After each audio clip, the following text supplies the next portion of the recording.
Assalamu alaikum wa rahmatullahi wa barakatuh. How is everyone? How are you, Yasser? Good, Alhamdulillah. How are you? How was the week Al- been? Alhamdulillah, Alhamdulillah. The week was fine, Alhamdulillah. A lot of new things that came up, a lot of interesting information actually that I came across, and I would like to discuss them today. I found some on the social media in general, but especially on Instagram. I'm not really a fan of TikTok, so I don't know anything about TikTok. I don't know if you have seen anything or if you have come across any significant information that we need to discuss maybe today. With regards But to no. but I definitely have some things that I would like to mention to discuss and see actually what people think. Um, Point number one. Now, Gordon Ramsay, you know him, right? Yes, yeah. I think we do know Gordon Ramsay. What does he say?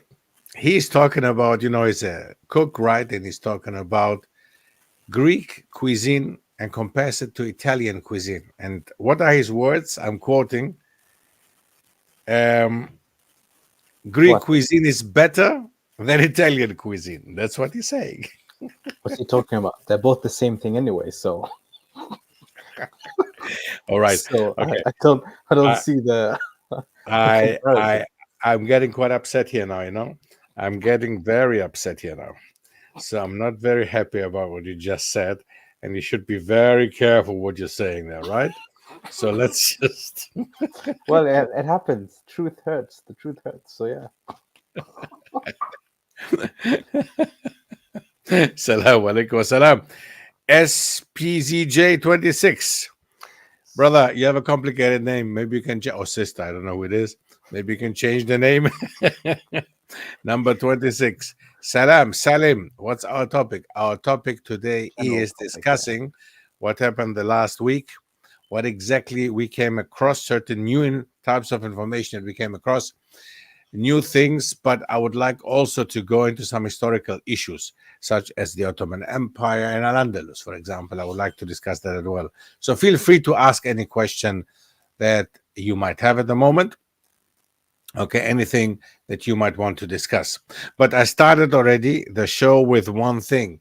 Gordon Ramsay saying Greek cuisine is better than Italian cuisine. And he made an Italian chef quite upset with that when And he I'm said saying that. they're the same thing anyway. So, so I don't see the I'm comparison. ignoring I'm ignoring what you're saying because what do you know, Anyway, what do you know? So I'm just ignoring it, right? So I think we should all ignore what Ustad Yasser just said. That's absolutely not the same. It's the same like when the Romans came over to Athens and they occupied basically ancient Greece, and then they just took over all 12 gods, by the way. Are you aware of that? Gave them Latin Roman names and kept them still, 12 of them, exactly the same, with exactly the same power, exactly the same background, everything, but just changed their names to make them more Roman sounding, like what Europeans later, Western Europeans would do later, actually, anyway, with other things. So, what do you think about that? Yeah. That's just how it is. That's what happens with culture, with the exchange of ideas. We're having a bit of a problem with the Instagram. Are Um, we? What's the problem with Instagram? I am on Instagram, actually. I can see clearly, no problem. is the live stream running on Instagram? Yes, it is. Okay, then. Maybe on Muslim Aristotle, not because I'm on the other one. I'm on Dr. Steph. That one seems to be okay, the Dr. Steph one. No, I think you're on the Muslim Aristotle one. No, I'm in Dr. Steph. Okay, just continue. Have a look at the questions. Yes. I am checking. No worries at all. Yeah. So SPZJ26 has a question already, mashallah. I want to ask about Mehmet Ali and your view on his reforms, and do you think reforms were needed? Albanian Pasha who took Egypt with his sons Ibrahim and Tusun Pasha. Mashallah, there's somebody who knows a bit something about history. I appreciate that. MashaAllah, very nice. So let's start with that then, inshallah. Actually, before we go into the whole issue of cultures copying each other, which is a normal thing, by the way. I'm joking. Yes. That's how it is. And I started with this quote. I had to laugh when I hear Gordon Ramsay speaking to an Italian chef, making him very upset, by the way, really upsetting him with saying Greek cuisine is better than Italian cuisine. And the Italian is like, what? Are you serious? Are you really serious? Do you mean it?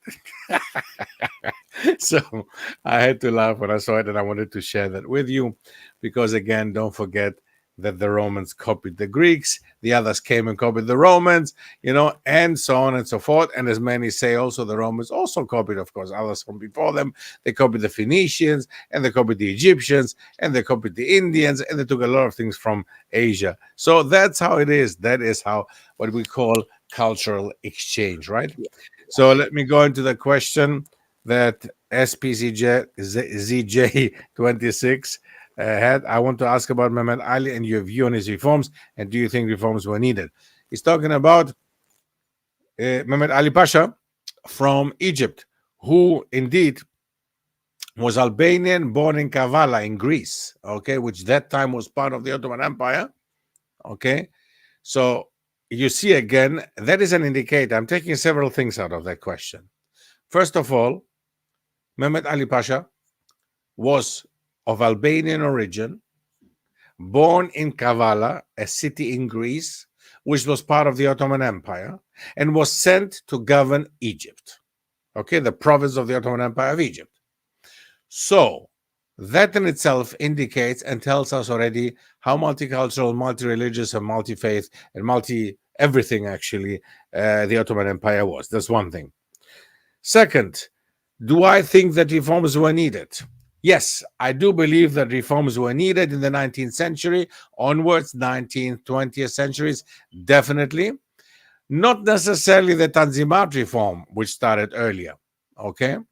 It was not Mehmet Ali Pasha who started the Tanzimat reforms. They started before him. And the Tanzimat reforms, modernization, if you want to translate the word Tanzimat in the Ottoman Empire, that was not an invention of Mehmet Ali Pasha. That was an invention that came from outside, from France. At that time, it was a superpower. And the Ottomans tried to copy France that time already. That's the issue with the Tanzimat reforms. Absolute. So that was 17th, 18th centuries. So had nothing to do with Mehmet Ali Pasha, was before him. Okay, so what he did, basically, he went on with the reforms, okay, made himself basically kind of caliph, caliph of Egypt, and wanted to take it further and made a dynasty out of himself, basically, a dynasty, within the Ottoman Empire. Nothing new, actually. Something like this happened in the past as well, So Mehmet Ali Pasha, we should not get stuck on him, on his ethnic background. That's how the Ottoman Empire was functioning and working. Now, because of his Albanian ethnicity, it was highly likely that it could have been an Ottoman citizen from an Ottoman general within a Greek ethnicity, or a Bosniak ethnicity, or Bulgarian a Turkish ethnicity, or a Kurdish ethnicity. It was highly likely that it could have been any one of those that had taken Egypt and that were successful in that regard, like Mehmet Ali Pasha was. So this ultra focus on ethnicity and nationality, especially when looking at the past, is unfortunately a symptom of today. That's a presentism. That's presentism. That's what you call presentism. Basically, you look through the lenses of today to that time. So that didn't play a role that he was Albanian. But what did play a role is the influence, and especially that time, of the French, the superpower of that time, with their French revolutionary nation building idea, okay, which influenced, of course, the whole of the Ottoman Empire, the whole of the world until nowadays, okay? So that it influenced a Pasha, nothing new. It has influenced many others until the day of today. So, right or wrong, that's another issue. Reforms were needed for the Ottoman Empire, not the reforms that were happening, of course, that led in the end to the end of the Ottoman Empire, that led to the end of the Caliphate, that led to the beginning of the Republic of Turkey in 1924, that led to Mustafa Kemal Atatürk, and a secular democracy, as they call themselves, a secular republic called Turkey. No, There were not this kind of. reforms that were needed, and I would like to focus on what you said. But there was this way of looking of how to be modern and copying the French system, copying the French model. Yeah, Which, if you're just copying it, then that was what was not needed, because that is removing Islam. Because the French model was a secular system with no yeah. religion. So that, in Which that they sense, you're managed to removing get through. Islam, They pressed it through. They pressed it as you through in can the see end. So nowadays. it has worked. Yeah. No, brother. Why I'm saying that, you just gave us food for thought and actually food to talk, Yeah, to because you talk about, said I yes, only mentioned his ethnicity for identification purposes. identification, which No was problem. correct, There was no. because there can be confusion. But we just wanted to exactly want to make a point of that, because unfortunately, many people take the ethnicity of someone and then really take and put them up there and say this is a great poet of the Persian nation, for example, of Yeah. us Persian people. When at that time, when he was alive and writing his poetry, that was very influential, there was no Persian nation as we know it nowadays. So It goes even what are you worse claiming there? if they call it Iranian or something, of the Iranian nation or something like that. That's That's even worse, which that's is what I meant. Yes, yes, they claim this person to be Iranian when there yeah, was no Iran as we know it nowadays. Yes, absolutely correct. No, so that's why we just grabbed what you said. We're not accusing you of anything, brother. Don't worry, or sister. I don't know, but I think it's brother, right? Anyway, we're not accusing you of anything. But just he goes on saying some Arab historians used to call Muhammad Ali and his son Ibrahim atheists and Freemasons. Was this a reaction from conservatives at the time to his reforms? Wow. Okay. First of all, with regards to atheism, we see, and we, as we said, the tanzimat and the reforms and the trying to imitate the non-Muslims and especially the French. That in itself, of course, brought some ideas of secularism, some ideas of some anti-Islamic ideas, non-Islamic ideas. Um, but still, I mean, 17th, 18th century, still, this is a time when people still prayed and all this stuff. So it was not that strong. It became very strong towards the end of the 19th century, beginning of the 20th, actually, before the establishment of the Republic of Turkey, and with the Young Turk Revolt, 1908, taking over basically, and all this stuff. So that was quite important, actually, the beginning of the 20th century. So it was very strong there. Um, with regards to him and his son Ibrahim being atheists, Allahu alam, I don't know where the information comes from. And there were Freemasons. These are things that you hear a lot of conspiracy stuff going on. I don't know. I can't tell you. I don't know if they were Freemasons, and what the Freemasonry, what the role was of the Freemason movement, and all this stuff. I can't tell you. Okay, I'm trying to stick to historical facts as much as I can, and that there might have been influence, possible, absolutely possible, but I cannot guarantee. I can't really verify, affirm it. I can't say that. it Okay. is a difficult one. Yeah, yeah, especially because at that time period, many people were Freemasons. Many people at the high sphere of influence as well were Freemasons, in the sense that they were against religion. In that sense, because that's what Freemasonry is main. At that time, it was mainly that. It was to set up a system where you would have as man as at the top. So we've graduated from God. The whole idea of all religions are the same, and religion is not that important in the I think rather political that's it. sphere. Exactly what It's you from say. that. Yeah, Instead of what you said at the beginning, I think it's rather the idea that all religions are the same. Don't worry that about kind that. of thing. Yeah, All yeah, the same. because Put Islam, Hinduism, Christianity, all this together. We're all the same, yeah, which is the type of equality that they're looking into, which is a secular type of equality, which is an anti-Islamic equality. Equality, if you want to call it that. yeah. So yeah, So you're yeah, absolutely right. Yeah. but it comes down to really understanding that. Yeah, Alhamdulillah. Also, I wanted maybe to mention one very important article that I came across recently with regards to one of the topics that we offer in the university, which is economics. And economics, and we start in October. So, inshallah, with a Bachelor of Humanities, we will offer also economics as one of the very important topics. Um, and in economics, we're going to look into conventional economics as well as Islamic economics, right? What is the difference? What is the one? What is the other? What is the difference? What is better? And we came across seeing that Ustad Yasser is somebody who is in that field rather than me. I would like to ask him actually one thing: microfinance. What exactly is that microfinance? And that's something that we discuss as well in the in during the studies. Microfinance. What is that? Can you explain a little bit something about microfinance? Is it something that is useful? Is it something Islamic? Is it something? What is it exactly? So microfinance, what it simply is just so people from richer countries, organizations from richer countries, like countries in Europe or America, where they have the dollar, pound, or euro, they go to countries that are poor, and because they're poor, their currency, whatever it is usually lower in value. So you can go there with £1,000 and do a lot because of their currency being lower in value, because of them earning a lot less. So everything else has to be priced a lot less, obviously, to fit the people that are living there. So because of that, you can come in with £1,000, which can give you much more of their local currency, and you can do much more compared to in the UK with £1,000. So that's the principle. And then they go to these countries and they microfinance in its conventional sense, in its normal sense, is that they lend. So they would be offended to be called loan sharks, but they're very close.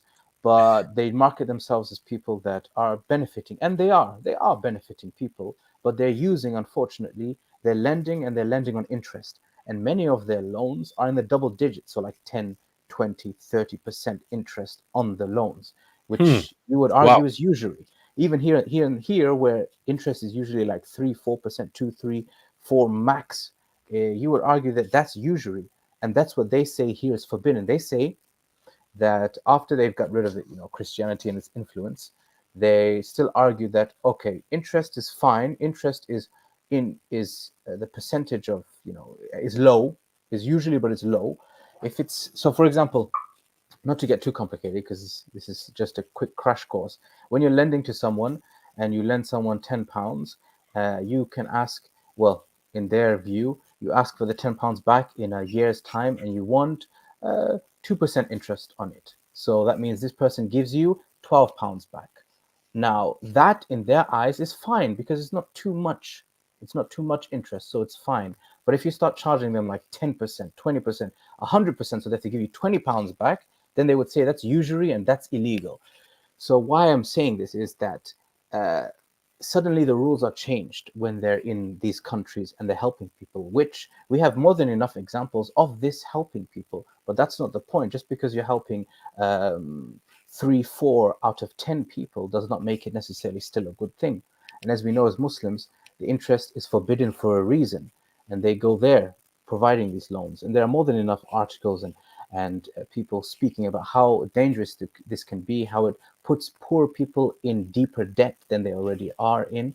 And so we come with a solution, an alternative to that, because the idea is still Wait, good. But before you come to the solution, inshallah, we will mention that, inshallah. But I want to stick a little bit to the issue of microfinance itself, which are actually why microfinance? They're giving a small amount, yeah, isn't it? small So you amount. can So maybe as a simple thousand as dollars. £500, $500, $1,000, 1,000, $2,000. These are easy. These are low amounts and these are giant organizations, so they have more than that. But they can be fine with those low amounts, lending them out to countless people, and these people can use their amounts to start businesses, to fund their businesses, to buy a simple thing as chairs and tables or material for Right. whatever they're going to make, to stock up their shop, these kind of things. And they're successful. There are more than enough successful businesses Exactly. that Stop have there been for a run sec. on this. That's what they can say. That's what they will say now, based on what you just said at the beginning. I mean, this all is a good thing. It has helped a lot of people to get them out of poverty. And don't forget that between 2000 and 2015, for example, statistics by the World Bank actually say that there used to be 2 billion people in the year 2000 who were extremely poor. There are three different levels of poverty, by the way. There's extremely poor, there's medium poor, and there is what do you call it?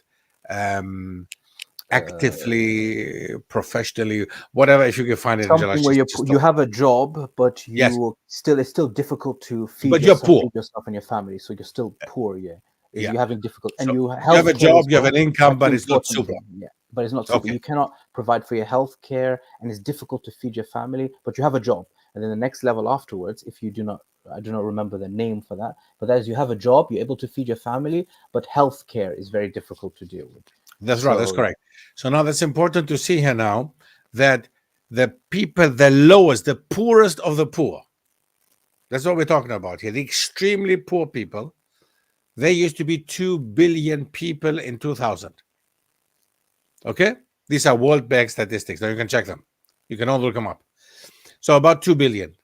And 15 years later, with implementing, with actually coming up with a system of microfinance all over the world nowadays, it started in the year 2000, 2001 around, and it was very humble at the beginning.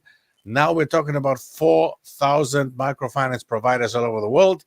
We're talking about millions, if not billions, of people who make use of it's gained these popularity. Yes. micro loans. Okay. And now we're talking about a billion, 1 billion instead of 2 billion people. That's massive. Half of the people who used to be extremely poor are not that anymore, managed to climb up the ladder of success, actually, if you want to take it that way. So that's what they can say. And they can say, listen, that's successful. So microfinance in itself, meaning micro loans, because that's what we're talking about. Microfinance is not only that, we will see, but at this moment, we're talking about the idea of micro loans.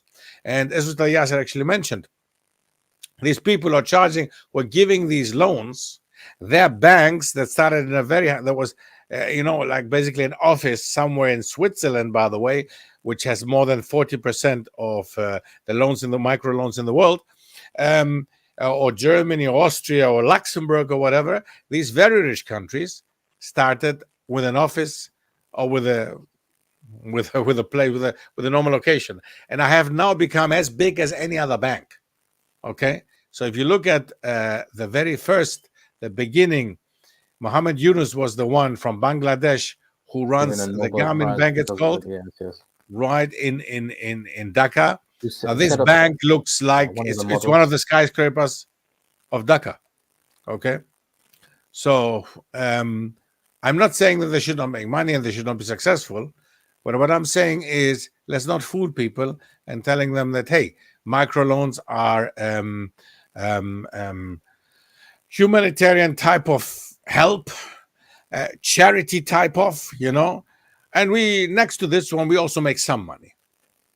Okay, and now we're coming over to. By the way, what I'm saying here that it's fooling is because I came across this article. You can all look it up on Bloomberg UK, by the way, Bloomberg.com. You can check it and you all know Bloomberg. It says the title is Big Money Backs Tiny Loans That Lead to Debt, Despair, and Even Suicide.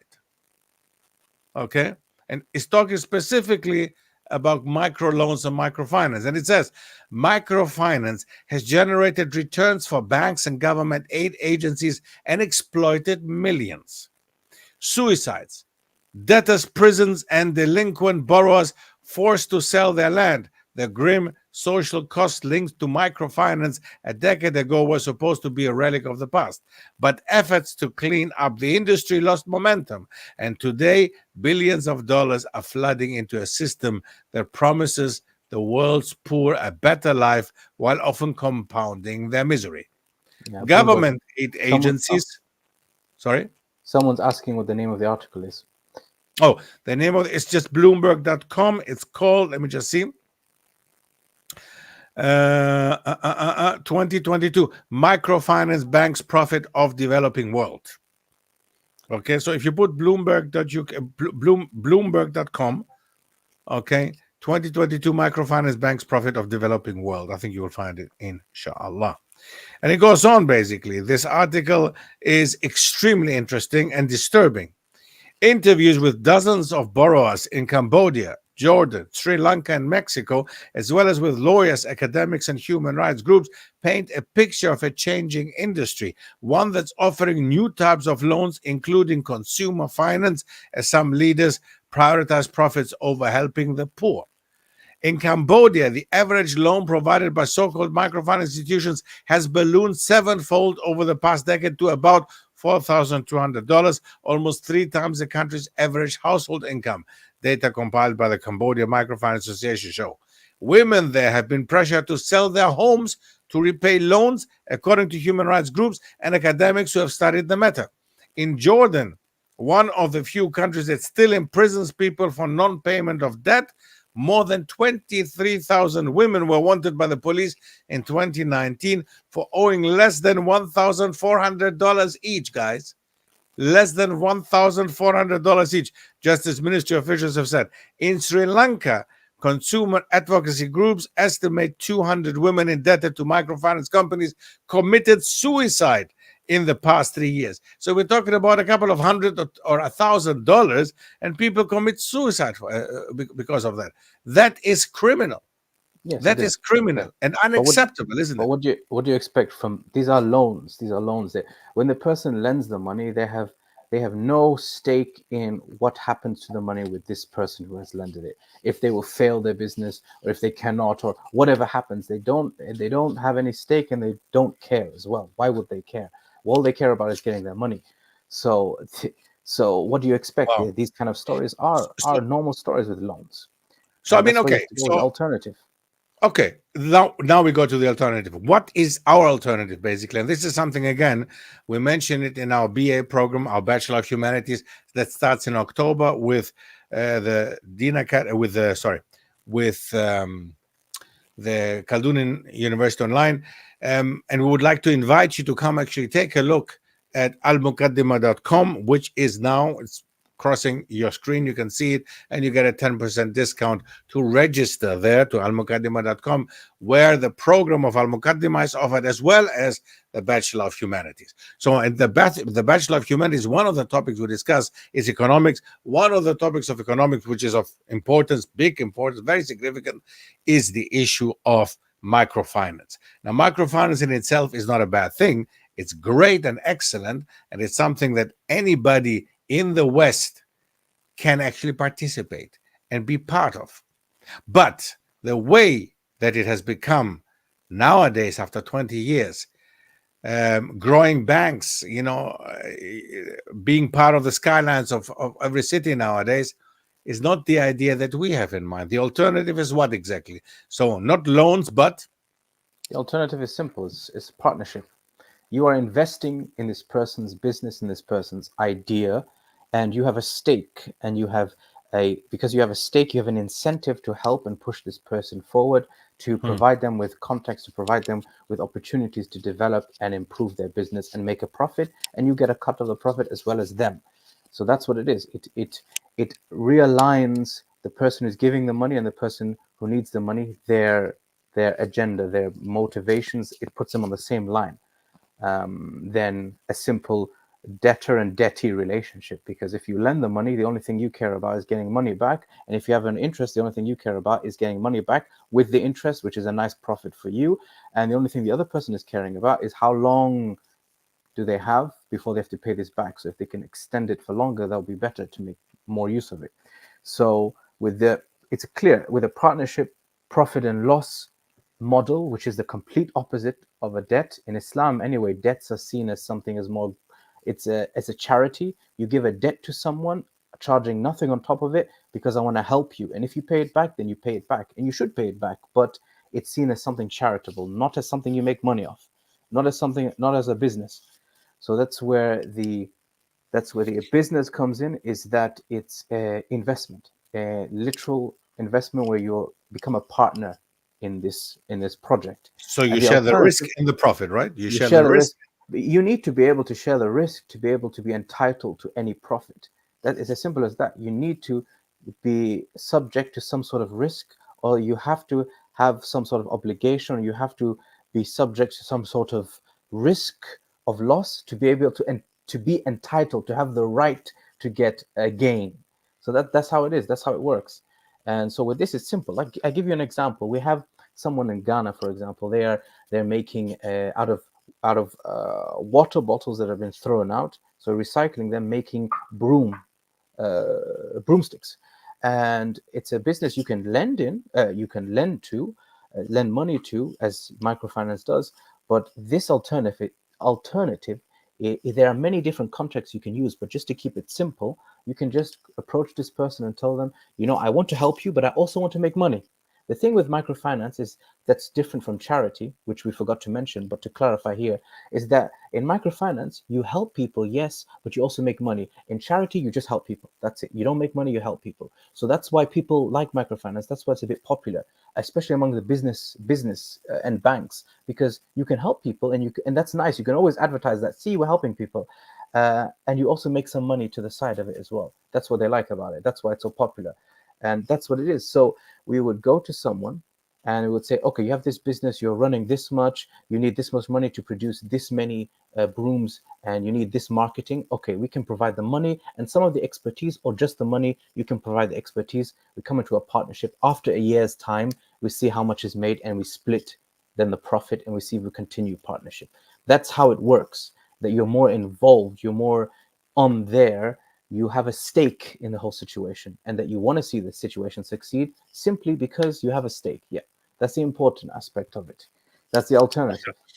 Basically, the idea is you are a partner rather than an investor. If you want, I mean, you are an investor. You're an You're the investor, money you're a partner. partner. Let's put it Yes. that way, right? You're the money partner, the investor with the money, the partner with the money. Let's put it that way, rather, the partner with the money.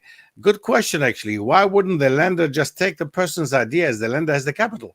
Because it's easier for the lender. Why would the lender go Absolutely. to this? Why would the This lender? lender has money from UK or US or Europe.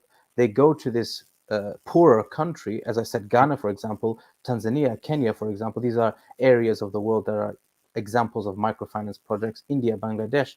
You go there, they don't know the environment, they don't know the people, they don't even know the language. Why would they steal the idea and try and make a business in a country that they're completely foreign to, and they're probably doing better at home? This is just something, an extra way of making money. So I it's don't see easier a for them. British. I don't see a Yeah. British lender. Sorry for interrupting you, but I don't see a British lender going to Ghana, standing at the market stall, in the market in Ghana to sell bananas. I don't see that.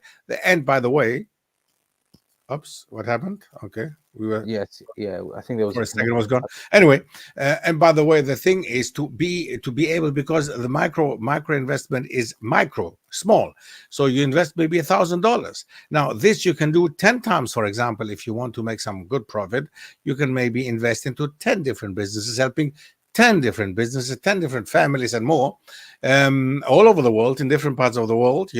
So being actively busy as a Muslim, charitable Muslim, but also being able to make some money without sucking these people dry just because they're poor. So that's the difference to the micro loans, as they call them nowadays, with regards to these big banks, big microfinance guys. Another good question I see is that someone's asking about the time value of money. That's a very good one. It's a difficult situation because the reason why there's a time value of money, what that means is that after a year, so I have £10. After a year, this £10 is not going to be worth £10 like it was the year before. It's going to be less or more, most likely less, because of the whole idea of inflation. Because of the whole idea of inflation. And inflation, as we know it nowadays, to such an extreme extent, where your money is losing value, can be losing value week by week, month by month, is a very modern disease. In the past, it was not to the extent we know it nowadays. So, with regards to the scholars, they have definitely spoken about it to some extent here and there, but not so deeply. It's now the modern scholars, the scholars closer to this age, that have touched upon it.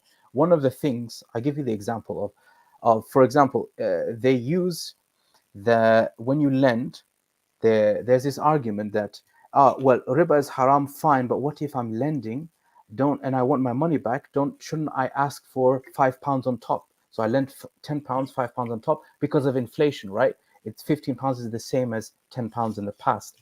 The scholars say no, that's not allowed because that's going over the principle, and you're putting blame on the person.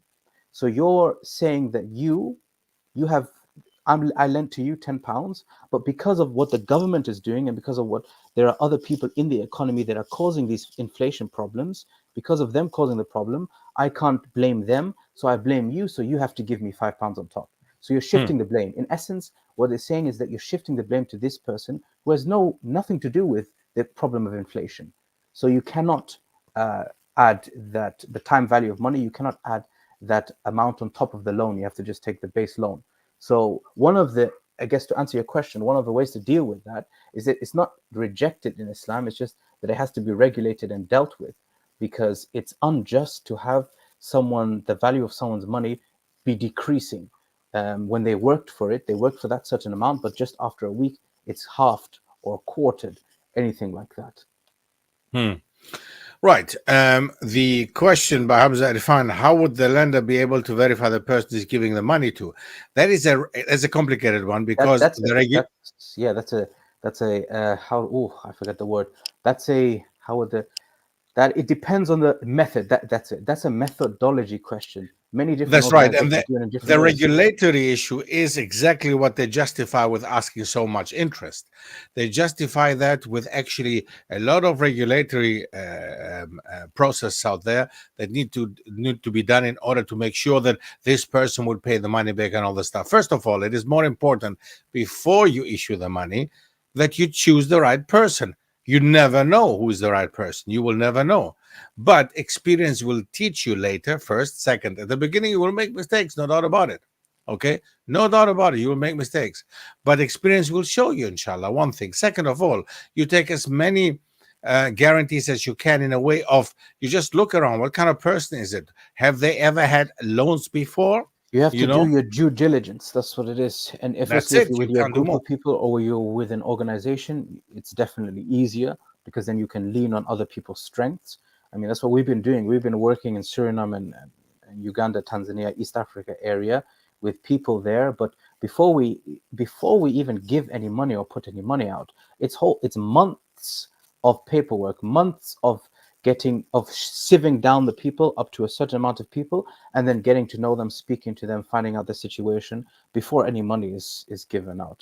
Obviously not. You have to be. It's something that you have to be careful. Obviously not paranoid, but you have to be careful with because you have the chance True. of losing money. So you have to do your due diligence. Absolutely true. I'm sure that there will be a lot of questions, but we will answer them inshallah in the course. Whoever wants to know more about that Yeah, we go and into wants to this maybe and the whole participate. method, the systems. Yes, yes, yeah. Yeah, the method, the system. Maybe you want to participate, actually set up a project in Africa, in West, East, or Africa or South America. Then you can definitely be part of it and give it a try and see how it works. And as we said, what is $1,000, £1,000, €1,000 for us to lose? That's nothing, honestly.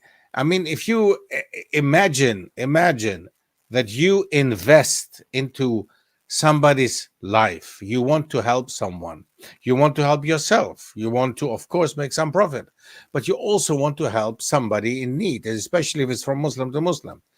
So, what is €1,000? What is the £1,000, $1,000 to lose? Most probably, might be you might lose, you might win.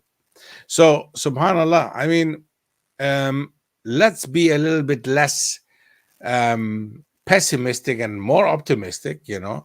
And again, as Ustad Yasser said, it is very important to do your checks and balances before. Very important. So that will take a while. Of course, that will take a while. But with experience comes also everything else. Your more security, more safety. Also, the regulation process will be much more, much safer, much better. So all this, we have to be able. We have to um, um, be able to take the risks. Yes, absolutely. That's positive. That's how it should be. Yeah, absolutely. Alhamdulillah. I think we have had a nice talk about the important things that we wanted to mention today. And I think the microfinancing was something that really I wanted to discuss for a while. We will for sure come back to it again, inshallah. It's not going to be the last time. Again, whoever is interested, take a look at our Bachelors of Humanities. Take a look at our Mukaddima program, almukaddima.com. I would like to thank you for your interest. Any last words, Ustad Yasser? Anything you want to say? Nothing, really, nothing else. Just that that they are very good questions, especially the one with the Islamic mortgages. All these Absolutely. things, inshallah, we can talk about it in the next week, maybe a little bit deeper. But really, all of them in the course, we go deeper into them. What are the differences? It's not so black and white and so simple as many people make it out to seem as well. So yeah, inshallah, look forward to seeing you there or in the upcoming weeks, inshallah. Absolutely. I see. Last question, Hamza Irfan. Is the degree recognized internationally? Yes, it It is. depends a lot on the country where you're from. It depends on the country, on the institution, on the people. I have had issues with a Cambridge certificate when I arrived in the Emirates, I remember. I remember certain people who had a Cambridge certificate in Saudi Arabia had issues. So, yes, we are recognized, but it might simply be that your university, if you want to go on with a master or something like this, might not recognize that. That might be. We cannot guarantee you that, but it is a recognized degree that you can get from us, a bachelor's of humanities, and you can move on with that, inshallah, in general. Jazakumullah khair again. I would like to thank you again. Thank you, Ustad Yasser, for joining us today. See you next time, inshallah. Assalamu alaikum wa rahmatullahi wa barakatuh. Wa alaikum assalam.